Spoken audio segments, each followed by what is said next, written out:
नमस्कार, मी प्रवीण कांबळे महाराष्ट्र न्यूज नेटवर्कमध्ये आपल्या सर्वांचे सहर्ष स्वागत करतो.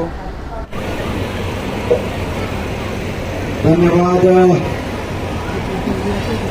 हिंदू स्वराज्य स्थापना करणे छत्रपती शिवाजी महाराजांना मानाचा मुजरा करतो. राजमाता अहिल्याबाई होलकर यांना नतमस्तक होतो. भारतीय घटनेचे शिल्पकार महामानव डॉक्टर बाबासाहेब आंबेडकर यांचं अभिवादन करतो. धनगर समाज धनगरपाल समाज प्रतिष्ठानतर्फे आयोजित आजच्या या कार्यक्रमाला उपस्थित मंचावर आमचे स्नेही मित्र भारतीय जनता पक्षाचे ज्येष्ठ पदाधिकारी शंकरभाई बिरकर, मंचावर उपस्थित आमचे नगरसेवक अनिलजी बिराणी, आमचे भारतीय जनता पक्षाचे मंडळाचे अध्यक्ष अनिलजी ताटे, मंचावर उपस्थित बड़ेलाल पालजी, शरद सुलेवाजी, राजसाहेब बनगरजी, हर्षल धवनेजी, नेताराम लब्रेजी सर, दाजी मार्कंडजी, प्रभाकर बदनेजी, विद्या बोधेजी, सर्व उपस्थित मंचावर सन्मान्य गणमान्य समोर उपस्थित सर्व समाजाचे अग्रणीय आणि सर्व समाज बंधू, मी सर्वप्रथम शंकरभाई बिरकर आणि त्यांच्या टीमचं मनापासून अभिनंदन करतो की आपण आज या मेळाव्याचं आयोजन केलं आणि या निमित्ताने आम्हाला बोलवलं, जो सन्मान दिलं त्याबद्दल मनापासून आपला आभार व्यक्त करतो. 22 वर्ष या राजकारणात झाले, ह्या शहराची सेवा करताना झाले. अनेक सत्कार विविध ठिकाणी होत असतात, परंतु खरं सांगतो आजचं सत्कार हा वैशिष्ट्य होतं आणि मला मनापासून आवडलं आणि म्हणून मी ते अर्ध्या तास पण ते काढलं नाही. आता वजन जास्त होतं, हा भार तर मी उचलून घेईल कदाचित, पण आज तुमचा हा प्रेमाचा जो भार आहे ते मी कसं उचलणार, ते कसं फेडणार ही माझी चिंता आहे.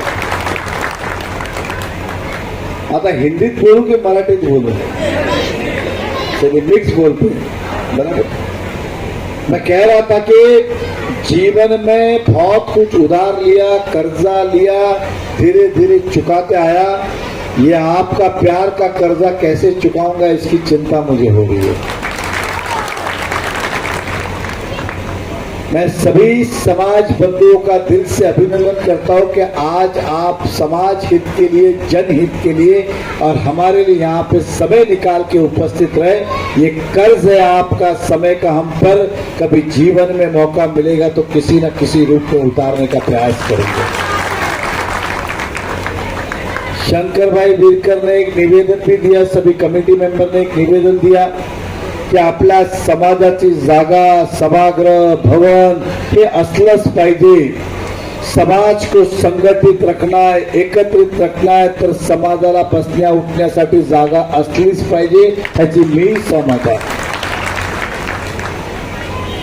हम कहते हैं कि मेरा भारत महान. मेरा भारत महान इसलिए है क्योंकि आज भी विविध समाज हो, धनगर समाज हो, पाल समाज हो, अन्य समाज हो, सबने अपनी परंपरा, अपनी संस्कृति, अपने संस्कार आज भी टिकाए रखे हैं. इसीलिए हम कहते हैं मेरा भारत महान. 16,000 से ज्यादा बोली बोलने वाला ये देश, और आज भी हम संगठित है, एकत्रित है क्योंकि हमारे संस्कार जीवित है. हमारे संस्कार इसलिए जीवित है कि ऐसे समय समय पे धनगर समाज प्रतिष्ठान की तरफ से समाज के कार्यक्रम होते हैं और समाज के जब लोग एक होते हैं तब हमारी आने वाली पीढ़ी को हमारे विचार क्या है, हमारे तौर तरीके क्या है, हमारे रीति रिवाज क्या है, राजमाता अहिल्याबाई होलकर का क्या योगदान है हमारे समाज के प्रति, ये सब आने वाली पीढ़ी को पता चलता है. म्हणून वेळोवेळी अशा प्रकारचा कार्यक्रमाचं आयोजन झालंच पाहिजे. समाज संघटित राहिला पाहिजे.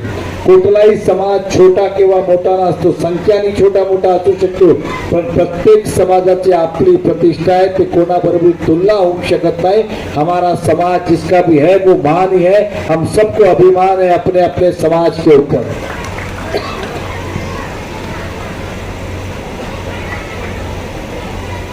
अपन सर्वजन विविध विभागात, आप सभी लोग अलग अलग जगह से इस शहर में आए कोई नौकरी के लिए आया, कोई व्यवसाय के लिए आया, कोई और किसी काम के लिए आया, और हम सब मेहनत करते हैं, अपने परिवार को भी देखते हैं, साथ ही साथ अपने समाज के लिए भी कुछ करने की मन में इच्छा है, क्योंकि अगर केवल हम परिवार को देखते तो शायद आज यहाँ नहीं होते। आज अगर आप यहाँ हो तो समाज हित में हो। तो मैं इतना ही आपसे कहूँगा कि जब भी समाज का कोई भी प्रसंग हो, कार्यक्रम हो, हमारे परिवार का हर सदस्य उसमें उपस्थित रहना चाहिए, और हर व्यक्ति का कर्तव्य है समाज के प्रति अपना योगदान दे, चाहे 1.25 रुपये से दे, चाहे 1.25 लाख से दे, चाहे तन से दे, चाहे मन से दे, चाहे धन से दे, क्योंकि ये किसी और के काम नहीं आने वाला है। हमारी आने वाली जो पीढ़ी है, हमारी जो आने वाली जनरेशन है, उन्हीं के लिए काम आएगा, क्योंकि समाज से बड़ा कोई अस्तित्व नहीं है। व्यक्ति जिस समाज का होता है उससे बड़ा कोई सम्मान नहीं। व्यक्ति जीवन में किसी भी पद पे पहुंच जाए, कितना भी बड़ा हो जाए, कितना भी अमर हो जाए, लेकिन समाज के सामने वो छोटा ही होता है। समाज से बड़ा कभी कोई हो नहीं सका, और वो इसलिए कि हमने समाज को आज भी बरकरार रखा है। मैंने ऐसे कई परिवार देखे हैं जो कहते हैं कि आजकल मेरा बेटा मेरे साथ नहीं रहता है, कोई कहता है कि मेरी बहू मेरे साथ नहीं रहती है, कोई कहता है कि मेरे माता पिता मेरे साथ नहीं रहते हैं। इस तरह से भी आज हमारे शहर का वातावरण, लेकिन कोई भी व्यक्ति ऐसा नहीं कह सकता है कि मुझे समाज से कोई लेना देना नहीं है। आज भी समाज का ही है। लोग उधार भी ले लेते, चुकाते नहीं है, भगवान से भी नहीं डरते। हम भगवान की सौगंध भी झूठी खा लेते। जब हमसे गलती होती है तो हम ये नहीं कहते कि भगवान क्या कहेगा या पड़ोसी क्या कहेगा, हम ये बोलते हैं कि समाज क्या कहेगा। सही है ना? आज भी देखिए आप, उस समाज की गरिमा है, समाज का अस्तित्व है, इसीलिए आज भी हर व्यक्ति समाज से डरता है। वो नरेंद्र मेहता हो, वीरकर जी हो, आप हो या कोई भी हो, सभी लोग समाज से आज भी डरते। समाज का स्थान यहाँ पे है, इसलिए समाज को बनाए रखना ये हम सबका काम है। मुझसे जब भी जो भी होगा अवश्य प्रयास करूंगा। आप इस शहर के नागरिक हो, इसलिए आपको सारी सुख सुविधाएं मिले, आपके परिवार को सुख सुविधा मिले, आपका जीवन सुखमय हो, इसलिए सार्वजनिक सुविधाएं हम आपको देने का वादा करते। चाहे वो रास्ते की बात हो, पीने के पानी की बात हो, हॉस्पिटल की बात हो, आपके बच्चों की शिक्षा की बात हो, या पक्के मकान की बात हो, जो कोई भी हो, ये देने का वादा हम आपसे करते हैं। मीरा भाईंदर आज तेजी से बढ़ता हुआ शहर है, आप सबको पता है। हमने 14 से लेके 19 तक, आप सब इस शहर के साक्षीदार हो, सभी लोग जानते, 14 से लेके 19 तक मीरा भाईंदर को रोज हमने बदला है। सीमेंट रोड बनाने की बात हो, मेट्रो की बात हो, फ्लाईओवर की बात हो, कमिश्नरेट की बात हो, लता मंगेशकर जी नाट्यगृह की बात हो, इस शहर में भाईंदर वेस्ट में पंडित भीमसेन जोशी बनाने की बात हो, या इस शहर में मिरावट स्टेशन की सुंदरीकरण की बात हो, रोड चौड़े करने की बात हो, इस शहर में कोर्ट निर्माण की बात हो, तहसील कार्यालय की बात हो, सोसाइटी रजिस्ट्रार की बात हो, और भी कई सारे काम, ये सब काम हमने 5 साल में किए कि नहीं किए? दिख रहे कि नहीं? तो आप मुझे बताइए, हमने जो किया वो तो दिखाई दे रहा है। 19 से लेके 24 तक आप केवल हमें एक काम बताइए इस शहर में हुआ, एक बताइए, कोई बता पाएगा? हमारे साथ छल हुआ, झूठे वादे हुए, और हम सबका कितना नुकसान हुआ है आप अंदाज नहीं लगा सकते।